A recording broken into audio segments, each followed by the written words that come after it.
History, often preserved in both literature and tangible artifacts. Let's travel down memory lane as we explore one of the oldest settlements in Kenya. Hey, what's up, everybody? How have you been, guys? Thank you so very much for the support that you guys have been giving me. Those videos, the statistics have not been lying. You guys have been showing me love, and I feel blessed, by the way. Thank you so much for liking my videos, for viewing my videos, and for the new subscribers. It's been too many, and I'm thankful. On the road to 1K subscribers. So far, so good. If you're a new subscriber, asante sana. That is Swahili for thank you very much for subscribing to me. But anyway, holding down my excitement, I am back with yet another episode of fun and affordable things to do in Mtwapa. Yes, we're doing Mtwapa this time, and guess where I'm at? I'm at Jumba La Mtwana.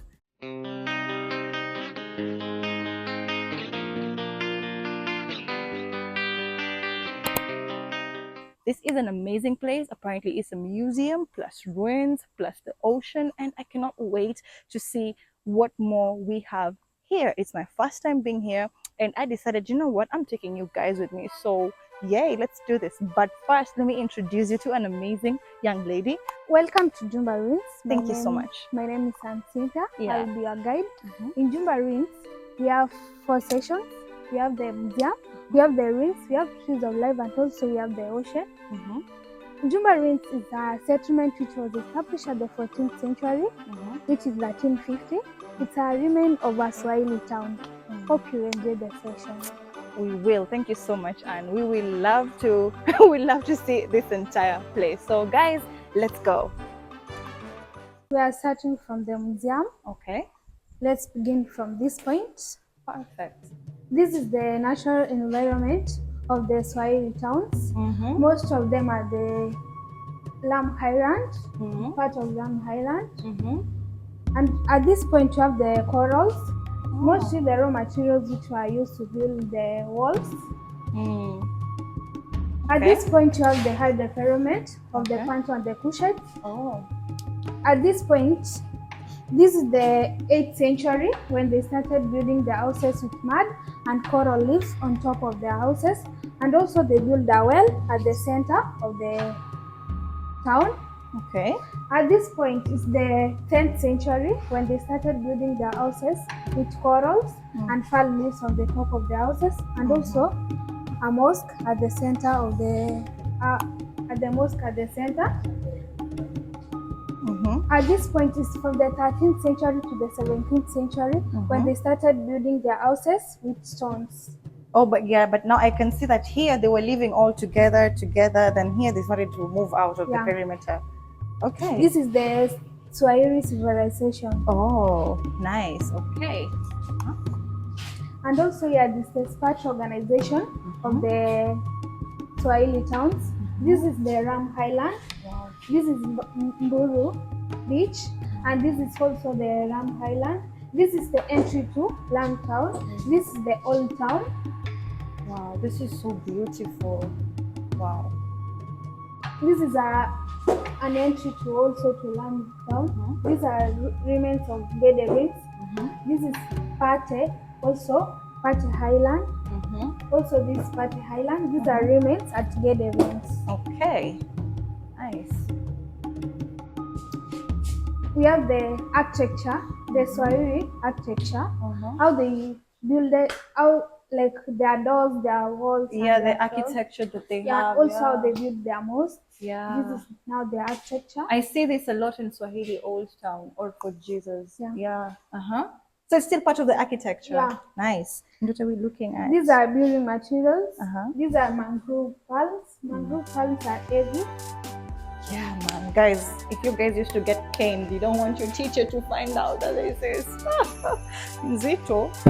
They used to build them. They put them at the roofs before they put the palm leaves. These are gravestones. A gravestone is usually placed at the top to describe more about the dead person. Oh, okay. And also we have corals. Oh, nice. At this point, like a game, you identify a Swahili, we flip, we see they have identified it correct. Which one of these men is a Swahili? Can you identify a Swahili by appearance? Let me see. Huh? There's like a lot. Probably going to So you bunch. Identify one or one. many. You One. identify many, but to identify One. one. Yeah. One at a time. One at a time. Yeah. Guys. Repeat. A Muslim but not a Swahili. Damn. Ali Chege Swale is a Muslim but not a Swahili. Blah, blah, blah. So I identify another Swahili guy. An elder of the Swahili town of Takaungu. Yes! I found one. Him is Muhammad Abdallah Muhammad, an elder of the Swahili town. Okay, I think this is a Swahili too. A thoughtful old man. What do you think of it? Okay. Shimaman Sharif. I think this is an Arab. Swahili scholar and consultant. Okay, guys, we might go through this. Keep going. This is the identification of the Swahili people. These are the Swahili men, and also these are Swahili women. Wow. So Swahili was brought about the intermarriages between the Kushites and the Bantus, yeah? Okay, nice. And I like that. These are the identification of Swahili women. The same way we identified the men. Oh, nice, nice. Okay. Nice. Wasawa. Moving on. This is the economic activities of the Swahili people. Okay. We have keeping at Tana River. We have cotton farming. Yeah. We have pot making. Okay. These two Fishing. Guys, I hope you can see this. And this is makuti making, all palm making. This they are making baskets. This coconut selling, and this is a market, probably in the coast. It's Kenyatta market, and this harvesting the coconuts. Yeah. This is the New York and Mombasa trade there during the ivory trade. Oh no, yeah, okay, that's important. So what are we looking at down here? Here we have a wooden pool. It was used during when they were pouring pots into the water. This is a grinding stone. Most it was used to grind maize to make it flour. These are the makuti, Yes. or the palm, and these are coconuts. Yeah. A sample of a coconut. Okay. Okay. So we begin again here. At this point, you have pot making tools. We have this number 5. This like a pot. It was used to melt silver and gold. Okay. We have number 1, which was used to sew, like to make mats. We have number 3 and number 2 to drill a pot. Okay. And also we have this to smoothen a pot. Okay. Great.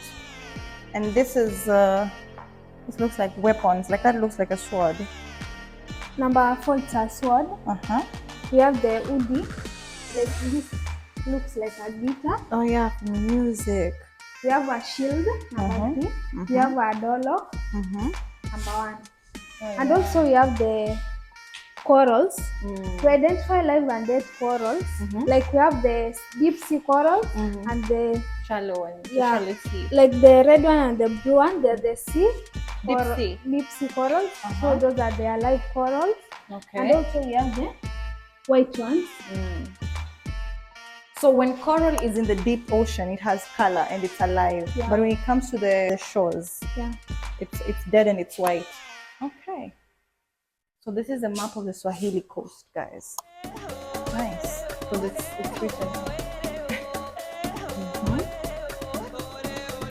Oh.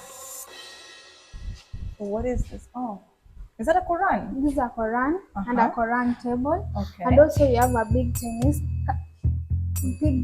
jar, and also a big Chinese plate, and also we have small Chinese cups. And then we have jewelry. Silver jewelries, Nice. which were worn by women. We have handgrades, earrings, necklace. And And these are also- rings. These are remains of pots which were collected in many Swahili towns. Nice. So when we're looking at the Swahili mode, this is what we're talking about in Mozambique. This is another excavation. This is I'm just reading what's happening here. Excavation in Kilwa in 1980. So other participating countries. So basically, guys, this is a board of everything that Anne has talked about. And we can see here, apart from this, are some of the economic activities. These are other participating countries like the Great Zimbabwe. I can see a lot of Zimbabwe here. I can see a lot of Madagascar. And here, Mozambique. Great. So that was the museum, guys, and we are headed to the next place, which is the ruins. The ruin. The Swahili culture, deeply rooted in coastal East Africa, flourished through a dynamic blend of trade, fishing, and agriculture. Known for their expertise in maritime activities, the Swahili were both skilled fishermen and caretakers of modest livestock herds. Their vibrant agricultural pursuits included cultivating spices, coconut palms, and an array of fruit trees, notably mangoes. Central to Swahili identity is the kanga, a traditional cloth adorned with Swahili sayings reflecting the cultural richness and expressive nature of this coastal community.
Guys, after the museum, we are headed into the ruins so that we can go and I can take you through what the ruins look like, the story behind this historical and very beautiful site. So let's do this. This when the Swahili started being civilized, like from they started making the houses with corals, and also they did not use cement to attach the corals. They used to plant the corals. They dig, they put them for 14 days to loosen the oxygen.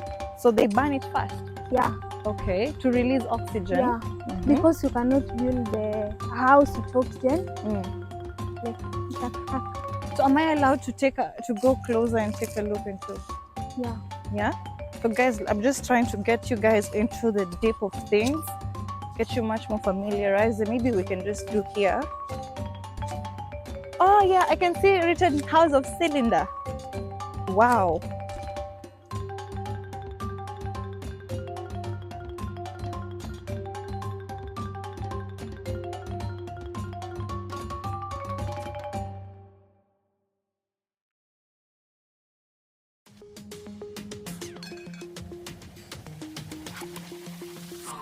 So we are studying at the House of Cylinder, and Anne has important information, and oh my goodness.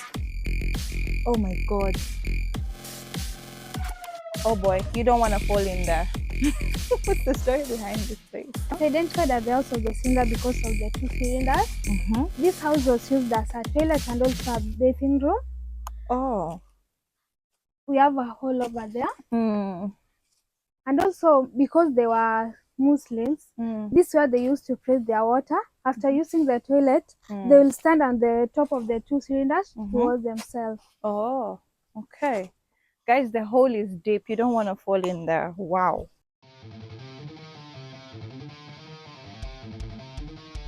Okay. So that was House of Cylinder. Huh? we are heading to a mosque, Uh-huh. which probably the smallest mosque in this Jumba ruins. Okay. And I think it is the first mosque which was built at this point. Oh. And also the mosque has its well, Mm-hmm. and also the first well, because at this point you have 5 wells which remained after They the left. people left. Okay. So this is the mosque, and this is the well. This is the big well. It's called the big well, and also it's called the small mosque. Guys, this big well is where they used to fetch their fresh water from, and also the water which they used at the mosque. Okay, that place is too deep.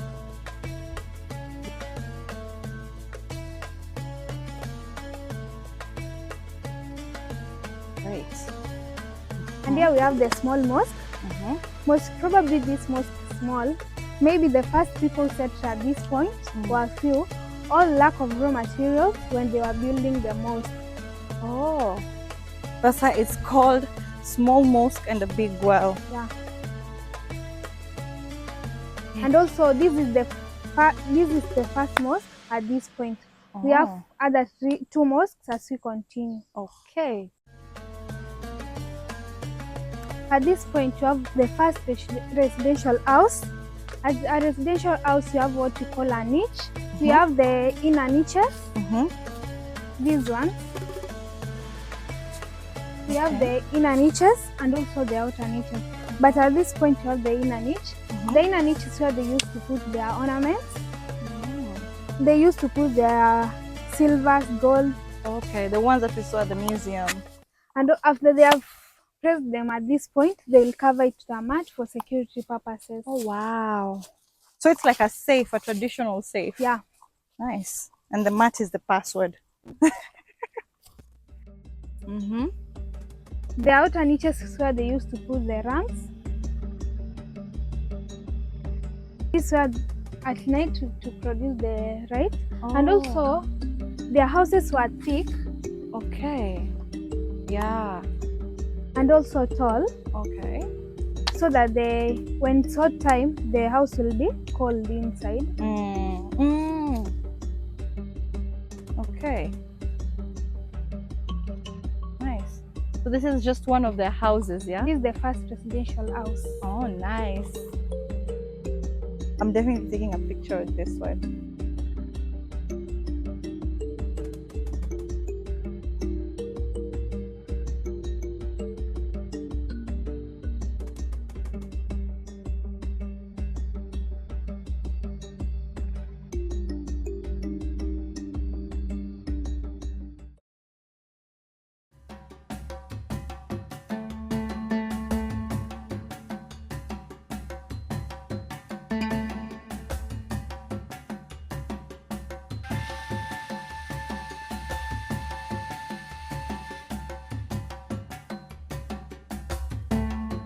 At this point, you have the house of kitchen.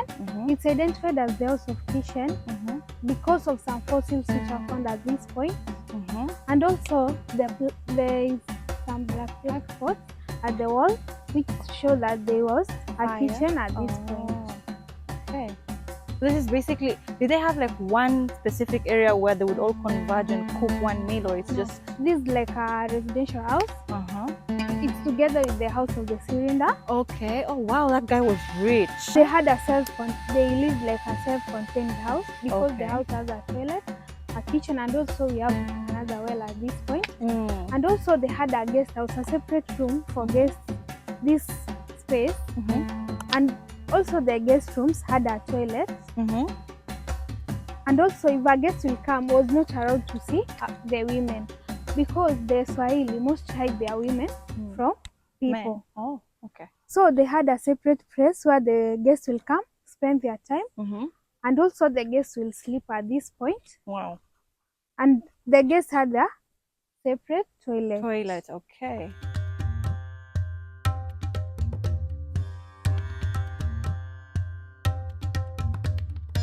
At this point, you have the house of many doors.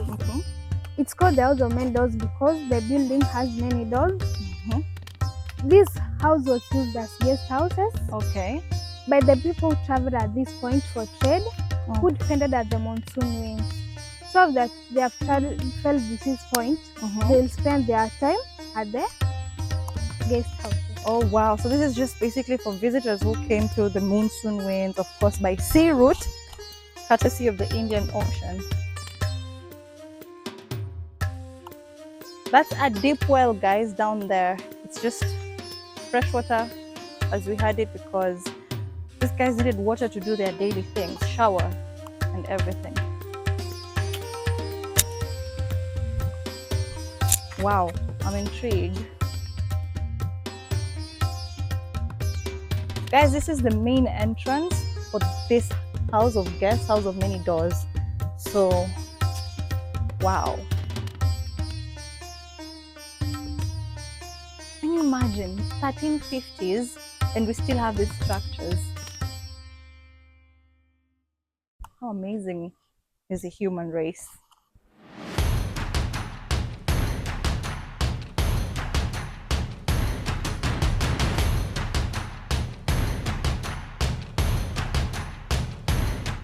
At this point, we have the central mosque.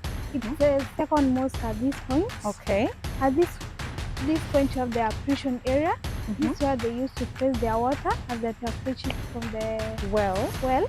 They'll place the water here. This is the men's side, and also this is the women's side. Okay. Because women and men don't share the same. Okay? Yeah. And at this point, you have the Kibra.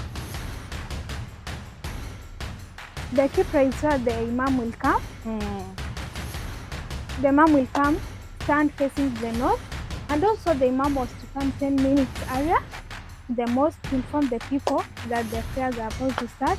And when the people were coming to the mosque, they'll start arranging from the left to the right, making a distance of 1 meter because most Muslims make a lot of pendings at the mosque. And also the women had a separate place from worshiping.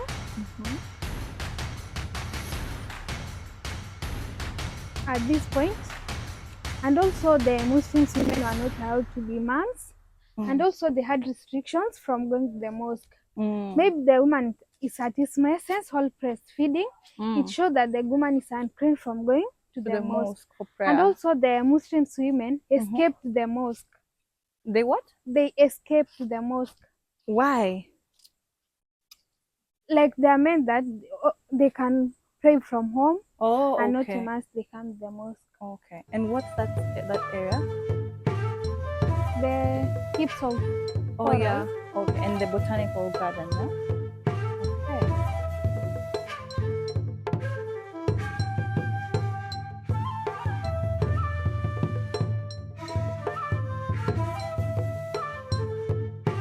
This is beautiful.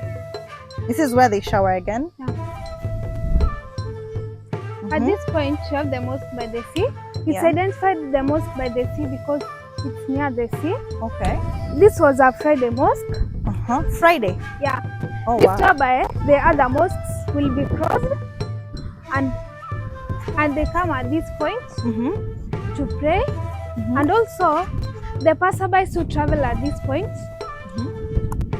who travel through the ocean, were to come at this point to make prayers because they don't know if there are other mosques at the far end. So this was their first stop when they wanted to do like some prayers. And also the people travel at this point to do trading. This is the mosque where they will pray from. Oh, nice. And this is the last mosque. The last mosque. Is it the biggest? Yeah. Oh, nice. Guys, we have come to the end of the mosques and we're about to get into the botanical garden where we get to see the various trees that are available. But first I have to take you to the ocean and of course, photo session.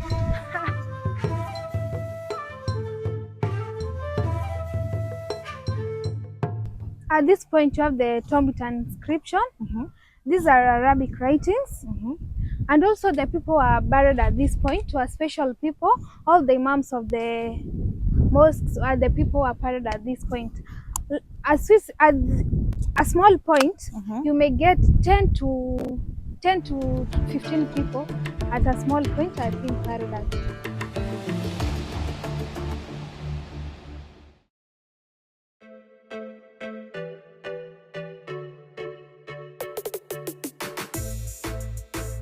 At this point, it's a market. This is where they used to do their trading. After people have traveled to this point, this is where they will gather to do their selling.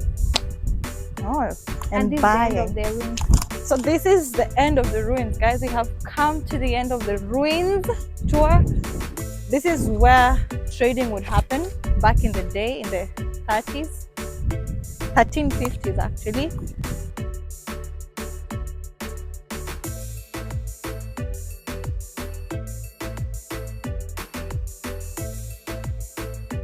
At this point, this part of the ocean, it has its own uniqueness. This is where turtle nesting is being done. Oh wow.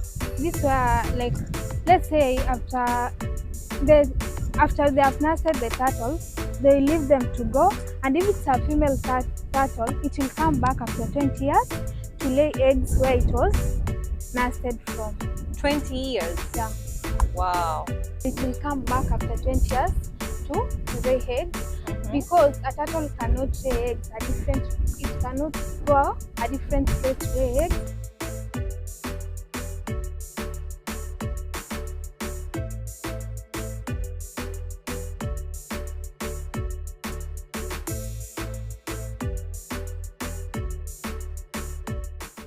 Then the beach, which is also the picnic site, and over there is the Monsoon restaurant where you can have your meals. You can order your meals in case you do not come packed with your snacks or your food.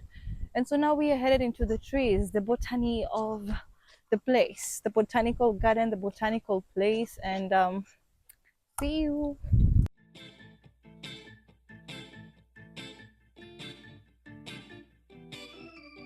Can't get enough of you, baby. You act like that hot.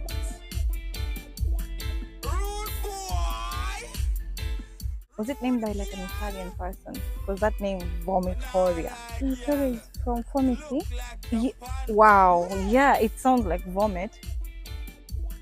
Was it like an Italian? Because, and yeah. At this point, you have the first tree of life. It's called a African snake root. It's used to treat snake bites. At this point, you have a baobab tree. It's called ambuyu in Swahili. Description: it provides food, which are fruits, and also it's believed to have good spirits and bad spirits. Wow. Maybe you'll be passing by mostly during lunchtime. You feel a smell of food, mostly the Swahili food. To show them that you're not interested with their food, you spit, because you don't know if they're good spirits or bad spirits has given you the food. Is that a myth or it's true? Some say it's true, some say it's a myth. Yeah. Has that ever been recorded here? Like if you pass here during lunchtime, you can smell. Some have said that they have had the smell, but for me, You've never? yeah. So if you don't, what if you don't spit? What if I don't know? What if I'm like a foreigner and I don't know that, and I don't spit? What happens to? Nothing. But maybe if you know, it may have its consequences. Wow. Guys, welcome to Mombasa. I mean Mtwapa. And also, maybe you'll be passing by here. At night, you see some flame of fire. Really? Coming from where? Stemming from where? Where does the fire? From the cliffs. Okay. Or maybe somebody's drunk, or somebody's that. It will insomnia. Like that. So guys, let me translate what she's saying. This is a baobab tree known as ambuyu in Swahili.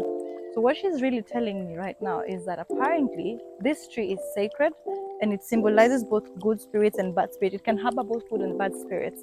So apparently if you pass by during lunchtime, you would smell, you'd pick a smell of like Swahili cuisine. And I'm assuming this is like biryani, pilau, something like that, or stews cooked in a Swahili way, Swahili dishes, coastal meals. And if you're interested, what do you do if you're interested? Nothing. Nothing, because it's just a smell. But if you're not interested, you're supposed to spit as showing like you don't want. Number two, if you pass by at night, apparently it has been reported that you find flames of fire on the leaves. But apparently the leaves don't look scorched or burnt, or just some of the branches up there, the stems. No, the branches. Then another thing is, if you're drunk or you're dirty or a bit off mannered, off cultured, you start hearing sounds that show that you're being despised, such as, I think I did it right, something like that, like a sort of like a disgrace, shame kind of a sound.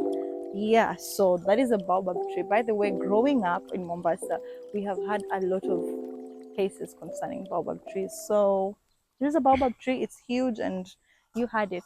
And also, if you want to make a wish, Uh-huh. you will go around it 7 times, making your wish. And after you have made your wish, you are not supposed to tell somebody the wish you made. Oh, guys, that is interesting. So apparently, if you have a wish, a deep desire, you go around the baobab tree 7 times, making that you make a wish and go around 7 times, and do not tell anybody. I don't know if this is true, or I don't know if it's a myth, but I'm just telling you what I've been told, So if you're interested in such information, tours, travels, everything, this is the right channel. So if you're watching me for the first time, remember to put a thumbs up, subscribe, and hit the notification bell icon, because these are some of the things, the traditions that happen in the Swahili culture, the context of where the traditional values are even coming from. So let's go.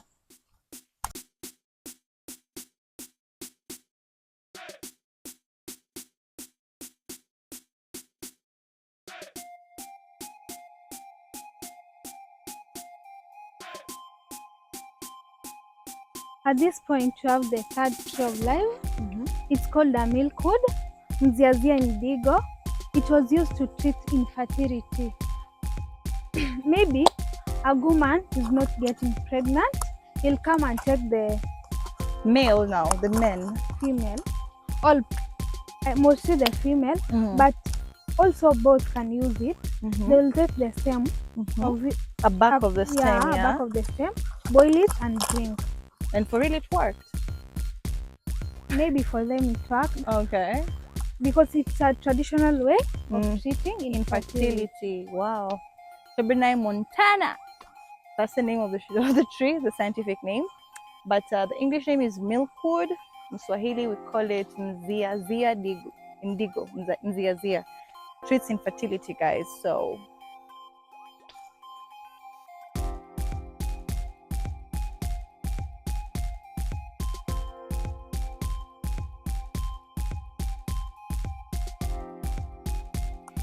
At this point, you have a cactus.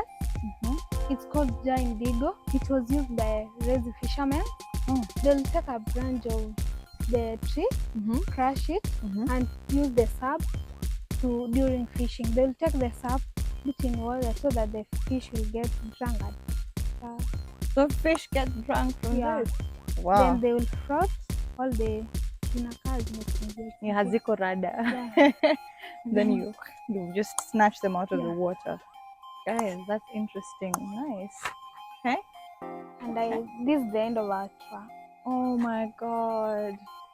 Guys, so we have come to the end of fun and affordable things to do in Mtwapa at exactly Jumba La Mtwana, which means the big house. Yeah, in Swahili. It's called the big, like, household. Kiongozi. Oh yeah, Jumba is in Swahili is big, a big house, a big house. And as you can see, we have been through a lot of places. This is like a homestead, yeah? It's one of the Swahili homestead, in fact, the oldest that existed in this place. And yeah, from the history, you can tell a lot. So anyway, guys, we have come to the end. And for the new subscribers, if you know that you love, deep down inside, that you know you love travels, tours, knowing places, things, information about history, you are in the right channel. So make sure you hit the subscription button, the notification bell icon. Thank you for watching. I've been Miss Clarity, and my host has been Cynthia.